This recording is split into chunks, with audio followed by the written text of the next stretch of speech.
जय गुरु जी। बड़ी फीकी वाली जय गुरु जी है। जय गुरु जी। ऐसा है, एक लय में आनी चाहिए, यू नो। ये नहीं कि एक इधर से बोले, मतलब इतने भी बेसुरे नहीं है हम। ठीक है, जय गुरु जी। जय गुरु जी। बस एक ही बार काफी है, गुरु जी के मेरे कान खा गए। बहुत सारा प्यार आप सबको और बहुत सारी मुस्कुराहट आपकी जिंदगी में, और बहुत सारी जैसे फूलों की कोमलता होती है वैसे आपके जीवन में, और आप भी ऐसे ही कोमल बने। और जैसे गुरु जी की महक है वैसे ही हमारी ज़िंदगी भी महके, और हम भी महके, ज़िंदगी नहीं महके पर हम महकेंगे तो ज़िंदगी भी महकेगी। ये सारा प्यार जो गुरु जी आपको बांट रहे हैं और दे रहे हैं ना, ये जिसको कहते हैं ना, जैसे तपती गर्मी में शीतल जल का जैसे एहसास होता है या आप उसको फील करते हैं, वैसे हैं गुरु जी। और जब इतनी ठंड होती है और जब आपको लगता है कि बस अब तो सुकड़ गए, यू नो, तो उस ऐसे ही गुरु जी हमारे जीवन में एक सूरज की किरणें ऐसी वार्मथ देती है, वो है हमारे गुरु जी। तो सूरज भी वही, चंदा भी वही, और टिमटिमाते जब रात को, जब बहुत रात अंधेरी होती है तो जब चांद खिल के आता है तो सारा अंधेरा ऐसे लगता है कि हमें सब कुछ दिखाई दे रहा है ना। जहाँ आपकी जिंदगी, वैसे ही गुरु जी हमारे चंदा की तरह है। अगर चांद भी नहीं है तब भी ऐसे लगेगा, जैसे कहते हैं ना, वो टिमटिमाते तारे जो होते हैं ना, वो एक होप होते हैं कि आप उनको देखते हो तो आपको एक, वो कहते हैं ना, ट्विंकलिंग ऑफ होप। वो जो आपको जब नज़र आते हैं तो आपको लगता है कि मेरी जो ज़िंदगी की अंधेरी रात है उसमें रोशनी तो है कम से कम। और किसकी रोशनी है? गुरु जी की। हमारे एक सफ़र पे चलते हैं, ठीक है, कि जब हम जैसे सारों की ज़िंदगी का सफ़र है, ठीक है, कर्म अलग अलग हो सकते हैं सबके, बट सफ़र जीवन का जब पैदा होते हैं और मरने से तक, वो जो सफ़र है ना हमारा, वही चलता है, वही सांसें चलेंगी। तो जब हम पैदा होते हैं तो कैसे खुश होते हैं ना हम, जैसे बच्चे होते हैं, अनजान होते हैं, ना किसी के साथ बैर होता है, एक इनोसेंस होती है, ठीक है। और हम जब माँ बाप जब बनते हैं ना तो हम घुट्टियाँ बनाते हैं, ये ज़िंदगी में नहीं करना, ऐसे रहना है, इसको ये करना है। हम इतनी सारी कंडीशनिंग डाल देते हैं कि वो बच्चा अपनी इनोसेंस खो देता है। फिर और बड़ा होता है, हम सारे बच्चे ही थे पहले, बाय द वे, बहुत इनोसेंट थे, फिर बाद में हमारे अंदर चालाकियाँ आ गई। तो यही सफ़र है। और जैसे जैसे हम बढ़ते गए तो दुनियादारी भी आ गई, ठीक है, छल कपट भी आ गया, और जिसको कहते हैं कि करते चलते चलते जिम्मेदारियां भी बढ़ गई। हम अपने आप को खोते गए कहीं ना कहीं। जो इनोसेंस थी हमारे अंदर वो हम सब खत्म हो चुकी, और फिर और बड़े हुए, फिर और रिस्पॉन्सिबिलिटी आई, फिर हम अपने आप को खो बैठे। तो ऐसे में जब आप ये सोचो कि जब हम खो रहे थे तो ऐसे में हमें कौन मिला? गुरु जी। तो हम बच गए कि हम बिल्कुल, जिसको कहते हैं ना, खोने से बच गए। खोने का मतलब क्या होता है कि चलते चलते आपको लगता है कि यही भागदौड़ जीवन है, यही दुख, यही जीवन है, पर नहीं। अगर दुख है तो सुख भी है। अगर इतनी ज़्यादा ज़िंदगी में परेशानी आती है तो ये सत्संग सुख है, ठीक है, और गुरुजी भी सुख है। अगर आपके जीवन में बहुत काली रात चल रही हो, है ना, तो आप ये देखो कि उनका एक मुस्कुराता चेहरा आपको, वो क्या कहते हैं ना, वो एक रोशनी सी लेके आता है। एक सत्संग एक रोशनी है, सत्संग एक आपके लिए दवाई है। आप ये करो कि मैं घर में बैठे भजन पूजा करके और ये करके वो करके, वो नहीं हो पाता, क्योंकि ये जो 2 घंटे हैं और ये जो 3 घंटे हैं हम भूल जाते हैं। हमें ये लगता है कि ये आज यही पल है, यही हमारा जीवन है। और इसमें मैं अपनी बात बताती हूँ कि मैं पूरे 1-1.5 महीने से सत्संग ही नहीं कर पाई थी। और तो मैं बैठे बैठे जब शब्द कीर्तन की प्लेलिस्ट बना रही थी, इतने दिन मैंने कोई शब्द नहीं सुना, कुछ नहीं। जैसे नॉर्मल होते ना लोग, जैसे होते ना, सुबह उठे वही सब रूटीन, वही सब वही जद्दोजहद, वही ड्यूटीज़, वही सब कुछ। तो मैंने जब शबद कीर्तन बनाए, जब प्लेलिस्ट बनाई सुबह जैसे 5 बजे उठ गए, तो उसमें जो रस आता है और उठ के अपना कोई जब सब सो रहे होते हैं तो आप अकेले होते हो अपने साथ, सबसे बेस्ट टाइम होता है। सो मैं जब प्लेलिस्ट बनाई ना, तो मुझे एक अजीब सी शांति मिली, एक सुकून सा मिला। मुझे लगा ओ गॉड, मैं तो 1-1.5 महीने से कितना मिस कर रही थी, कितना मेरे अंदर किस बात की कमी लगती थी। सारा नॉर्मल चल रहा है, बट जब वो प्लेलिस्ट बनाई और वो सत्संग की उमंग आई, तो मुझे ऐसे लगा जैसे मैं वापस अपनी ओरिजिनल फॉर्म में आ गई। सो ये जो आप इसको हल्के में कभी नहीं लेना चाहिए, क्योंकि जब सत्संग मिलता है और ये जो हमें पल मिल रहे हैं ना, ये कभी भी नहीं मिलने चाहिए हमको, और इसको फॉर ग्रांटेड भी नहीं लेना चाहिए। अरे हम तो चले जाएंगे, हम तो हर जाते हैं, हम तो हर 3rd सैटरडे जाते हैं दरबार में सत्संग के लिए, हम हर वक्त बड़े मंदिर चले जाते हैं, हम ऐसे कर लेते हैं। बट ऐसा होता है कभी कभी कि आपके लाइफ में इतनी चीज़ें हो रही होती हैं, आप जा नहीं पाते, आपका कदम ही नहीं बाहर जाता। तो इसीलिए जो आज आपका पल है, तो उसका शुक्राना है गुरु जी को, और हमेशा यही सोचते हैं कि आने वाले पल हमेशा उनके साथ गुजरें। जब भी मौका मिले गुरु जी की, हम अपनी ड्यूटीज़ पूरी करते हुए हमें ऐसे मौके दें कि हम सत्संग में आ सकें। और क्यों आना आपको सत्संग में? हमेशा मेरी तो सिर्फ एक वजह होती है कि सत्संग में आना, कि अपने आप को तलाशो और अपने अंदर बैठे गुरु के साथ कनेक्शन बनाओ। यहाँ एक गुरु जी हैं, कितने सुंदर है ना, ओ माय गॉड, ये इनमें मेरी जान बसती है, ये वाले स्वरूप में। मैं गुरु जी दिखाई, मेरी तो जान इसमें बच गई, 1 महीने से जान अटकी हुई थी मेरी, आज जाके मुझे चैन पड़ा। सो हमारी ज़िंदगी में ये सब बहुत सारी चीज़ें चलती हैं। चलो मैं आपको एक ना बड़ा सुंदर सी बात सुनाती हूँ। जीवन मरण तो हमारे हाथ में नहीं होता, जो बीच की ज़िंदगी है वही हमें जीनी है। और सबसे अच्छी चीज़ जो हमारे जीवन में है ना, सबसे नायाब हमारी ज़िंदगी का जो मकसद हमें मिला है, वो है गुरु जी।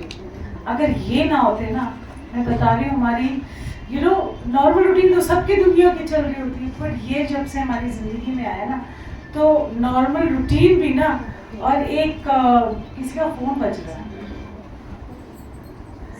किसी की मतलब एक नॉर्मल रूटीन में भी रस आ रहा होता है। कई बार कुछ करते करते एकदम अचानक से गुरुजी की याद आ जाती है, ओए गुरुजी, हेलो, क्या हाल है गुरुजी, ओ गॉड गुरुजी, हम बड़ा मिस कर रहे हैं। वो जो अचानक याद आना, वो ना बहुत प्योर सा मोमेंट होता है। मतलब कभी कभी सड़ रहे होते हैं, हाय गुरुजी हमारे पल्ले ये काम पड़ा है, ये है सर, क्या जिंदगी है। अचानक याद आता है, यार इसमें भी तो रस है। अरे गुरुजी, जैसे ही गुरुजी बोलोगे ना, तो वो टर्न हो जाता है। तो आपका जो नॉर्मल रूटीन वाला काम है ना, वो भी बड़ा अच्छा लगने लगता है, उसमें भी कॉन्सेंट्रेशन, उसमें भी गुरुजी का नाम आ जाता है। कह रहे हैं ऐसे, जब कुछ बनाने जाओ और लगे कि ये बोझ है, तो उसमें बोलो ये तो मैं गुरुजी के लिए बना रही हूँ, फैमिली के लिए बना रही हूँ, पर ये सोचो मैं ये जो पकवान बना रही हूँ, ये गुरुजी के लिए बना रही हूँ। स्वाद लगेगा कि नहीं लगेगा? अच्छा, कभी कभी वो कहते हैं ना, हमारे जीवन में और भी कई चीज़ें हैं, उसमें भी आपको कभी लगे ना कि ओ गॉड गुरुजी ये भी है, तो ये सोचो हमें तो गुरुजी के लिए कर रहे हैं, बड़ा मज़ा आएगा।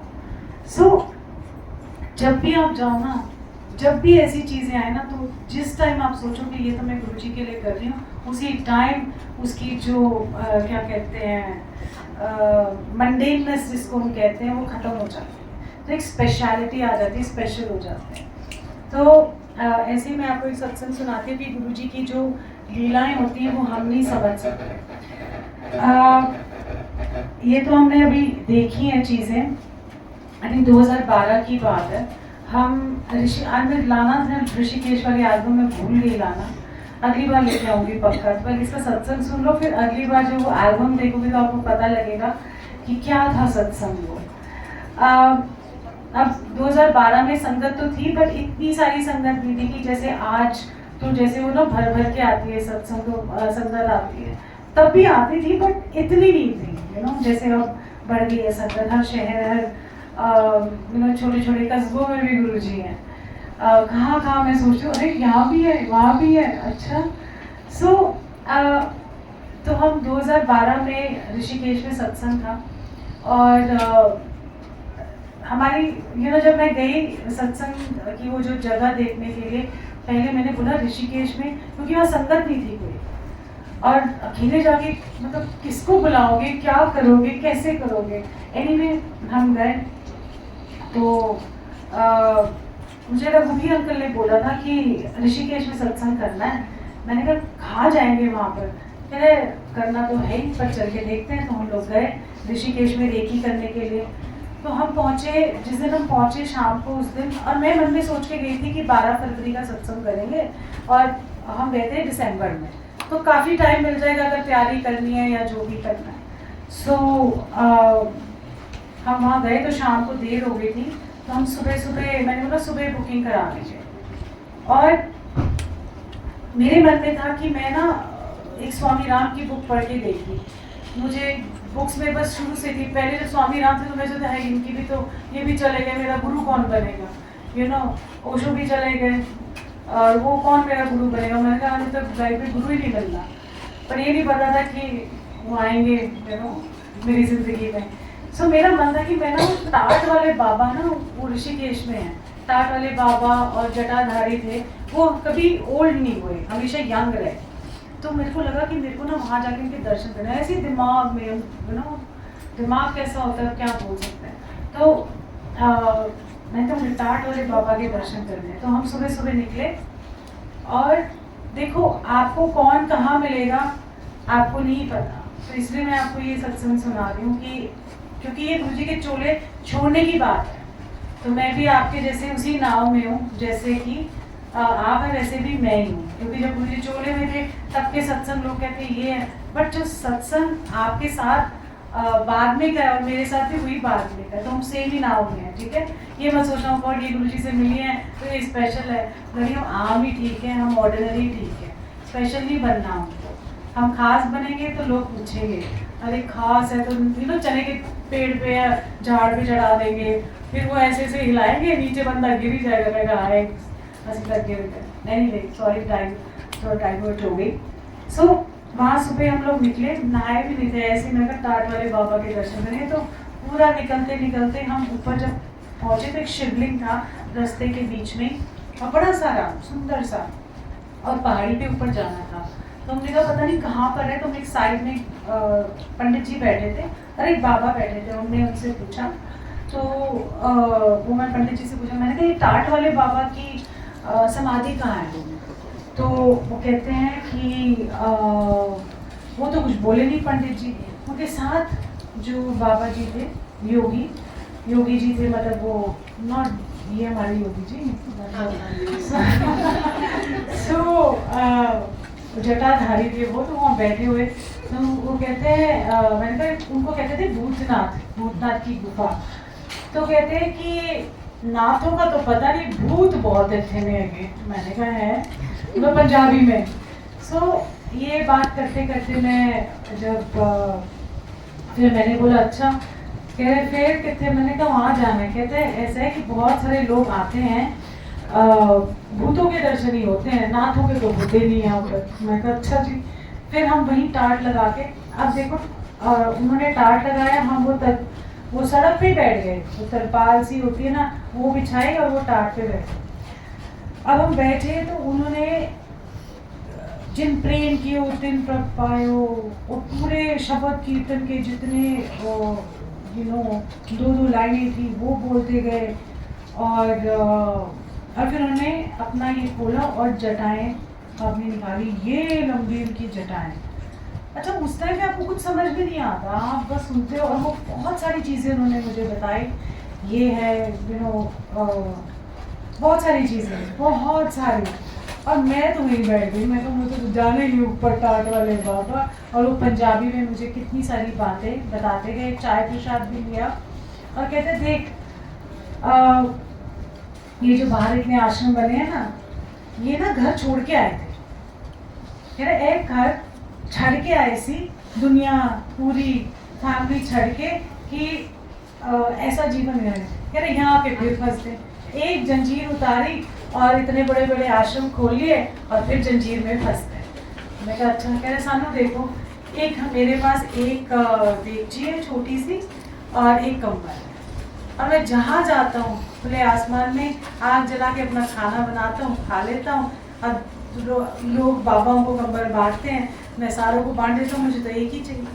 कहता है ये होती है भक्ति। ये तो हम आश्रम बना लेंगे, कह रहे एक से निकले, एक जंजाल से निकले दूसरे में फंस गए।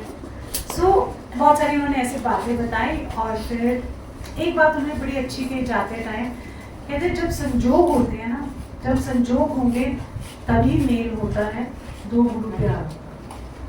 अच्छा जी। और इतना प्यार से उन्होंने ये बात बोली कि ये मैं हमारा तेरा संजोग था मिलना, और इसीलिए हम मिले, अब पता नहीं कब मिले। मैं तो ठीक। एनीवे उस दिन नेक्स्ट डे फिर हमने उसी दिन जाके मैंने बोला अच्छा 12 फरवरी की दे दे, तो कहते 12 फरवरी की नहीं है तो 22 जनवरी की है। और मैंने कहा लो जी अब क्या होगा, मैंने अच्छा डन हो गया। और जब हमने ये सत्संग किया 22 जनवरी को, आप मानोगे नहीं, जो इतनी ठंड थी उस टाइम पे सारी तब संगत में एकजुटता भी काफ़ी थी। वहाँ पर ना कोई पॉलिटिक्स नहीं होती थी, ना गुटबाजियाँ थी और कुछ भी नहीं था। सब जाके सेवा कर रहे थे, पूरी संगत आई थी, पता नहीं दिल्ली से, चंडीगढ़ से, बसेस में भर भर के हमने सबकी ड्यूटी लगाई थी कमरों में। ऐसे करते करते पता नहीं कितनी संगत पहुँची, कई सुबह पहुँचे। और जो सुबह पहुँचे आप मानोगे नहीं, सब सड़कें अच्छी नहीं थी, और 3 घंटे के अंदर वो दिल्ली से ऋषिकेश पहुँचे। अब कितनी सारी ऐसी संगत, रिकॉर्ड टाइम, हम तो पहुँच ही नहीं चले 3 दिन। कह रहे हमें पता ही नहीं कौन से स्टेशन, मतलब कौन से टाउन हम स्किप करके, हमें नहीं पता। और कहते हैं 9 बजे चले हैं, या मतलब 6 बजे चले और 9 बजे पहुँच गए। ये है कौन, गुरु जी करने वाले। और ऐसा समा बना, और जहाँ पर हम चाहते थे कि साधु संत आए, वैसे ही हमने किसी को बुलाया नहीं था, वैसे ही साधु संत पहले उन्होंने लंगर किया, पूरे के पूरे साधु संत वहाँ आ गए। फिर उनको पहले लंगर कराया, फिर हमने सारों ने लंगर किया।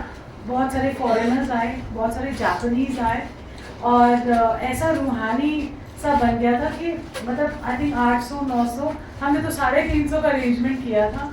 और कितने लोग हो गए थे, I think 850-1000, I don't know कितने हुए थे, बट इतनी संगत आई। तो जहाँ पर कोई था ही नहीं, वहाँ पर भी गुरु जी ने ऐसा समा बांधा। उसके बाद तो चलो ऋषिकेश में या हर जगह सत्संग होते हैं, तो आप करने वाले कुछ नहीं है, और जो वो पहुँचाते हैं ऐसा रूहानी सत्संग। मैंने मतलब सत्संग तो हर सत्संग रूहानी होता है, पर उसकी जो उसका जो समा था ना कुछ और ही था। ऐसे लगा कि हम बादलों में गुरु जी के साथ, और बहुत सुंदर, इसको कहते हैं ना, कुछ और ही माहौल था। तो मैं नेक्स्ट टाइम लाऊंगी एल्बम, तो आप देखोगे बस वाकई में ऐसा महसूस करोगे कि ये गुरु जी की कैसी मेहर होती है। तो इसीलिए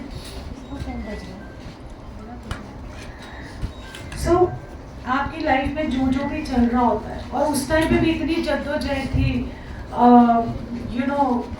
कैसे इकट्ठी करोगी संगत, तो आज तो संगत इकट्ठी करने की जरूरत नहीं पड़ती। बट ये याद रखना, जो डरता है ना कि संगत बहुत सारी हो जाती है, हमारे घर में बहुत संगत नहीं चाहिए, हम इतनी सी संगत चाहिए, इतनी थोड़ी सी, मैं डर जाते हैं। तो मुझे कहते डर तो डर गया संभाल, तो डरी हुई संगत ही बैठ जाती है, ठीक है। पर जिसका दिल खुला है, जिसने अपना पूरा घर खोल दिया गुरु जी के लिए, तो देखो वहाँ कैसे नज़ारे, उसकी वाइब्रेशन ही अलग। बात ये नहीं है कि अगर आपका घर छोड़े तो आप जितने आपके घर में आते उतने आप संगत आ जाएगी, पर खोलोगे दिल तो क्या होता है कि देखो पूरा ये ऊपर नीचे पता नहीं कितने घर यहाँ ब्लेस हो जाते हैं। सो गुरु जी से जुड़े रहना है आपने, और घबराना नहीं है। सो बी स्ट्रॉन्ग, एंड और कोई अगर सत्संग करना चाहे अंजलि तो कर दीजिए। सो ऐसे ही जीवन का सफर चलेगा हमारा, और ऐसे ही हमने मुस्कुराते हुए निकलना है, ठीक है। कोई इनवाइटेड नहीं थे जी, हम खुद ही जाके ऑर्गेनाइज किया था, ऑर्गेनाइज किया। आप लंगर खा लो, फिर इस तरफ आ जाओ। सो बहुत सारा प्यार, करेंगे। बहुत सारा प्यार, बहुत सारी मुस्कुराहट, मुस्कुरा दो, सीरियस नहीं होना, ठीक है ना, मुस्कुरा दो, खूब अच्छे से मुस्कुराओ।